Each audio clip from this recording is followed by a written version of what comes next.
Death penalty അഥവാ വധശിക്ഷ നൽകുന്നതിന്റെ 4 പ്രശ്നങ്ങൾ പറയുന്നു. നമ്പർ 1, ഡെത്ത് പെനാൽറ്റി കൂടുതലായിട്ട് കൊടുക്കുന്നത് മാർജിനലൈസ്ഡ് ആയിട്ടുള്ള അല്ലെങ്കിൽ അണ്ടർ പ്രിവിലേജ്ഡ് ആയിട്ടുള്ള ആളുകൾക്കാണ്. ഒരേ ക്രൈം തന്നെ ഫിനാൻഷ്യലിയും കമ്മ്യൂണിറ്റി വൈസും പ്രിവിലേജ്ഡ് ആയിട്ടുള്ള ഒരാളും അണ്ടർ പ്രിവിലേജ്ഡ് ആയിട്ടുള്ള ഒരാളും ചെയ്യുകയാണെങ്കിൽ രണ്ടുപേർക്കും ഒരേ ശിക്ഷ തന്നെ കിട്ടുമെന്ന് നമുക്ക് ഉറപ്പ് പറയാൻ പറ്റുമോ? നമ്പർ 2, പഠനങ്ങൾ പറയുന്നത് നമ്മൾ വിചാരിക്കുന്നത് പോലെ ഡെത്ത് പെനാലിറ്റി ആ കൺട്രിയിലെ ക്രൈം റേറ്റ്സ് കുറയ്ക്കുന്നില്ല എന്നുള്ളതാണ്.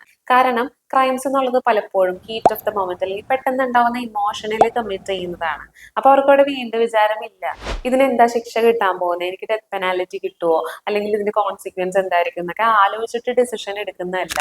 നമ്പർ 3, ഈ ഡെത്ത് പെനാൽറ്റി നൽകുന്ന ജൂറേഴ്സ് പലതരത്തിലുള്ള മാനസിക ബുദ്ധിമുട്ടുകൾ അനുഭവിക്കുന്നതായിട്ട്, അതായത് ആൻസൈറ്റി, ഗിൽട്ട്, ട്രോമ പോലുള്ള ഇഷ്യൂസ് അനുഭവിക്കുന്നതായിട്ട് പഠനങ്ങളിലൂടെ തെളിയിക്കപ്പെട്ടിട്ടുണ്ട്. അത് പ്രത്യേകിച്ച് നമ്മൾ ഈ വധശിക്ഷ നൽകിയ ആള് പിന്നീട് ഇന്നസെന്റ് ആണെന്ന് അറിഞ്ഞു കഴിഞ്ഞാൽ നമ്മളിവിടെ മനസ്സിലാക്കേണ്ട ഒരു കാര്യം, വൺസ് നമ്മൾ ഡെത്ത് പെനാൽറ്റി നടപ്പിലാക്കി കഴിഞ്ഞാൽ അത് പെർമനന്റ് ആൻഡ് ഇറിവേഴ്സിബിൾ ആണ്.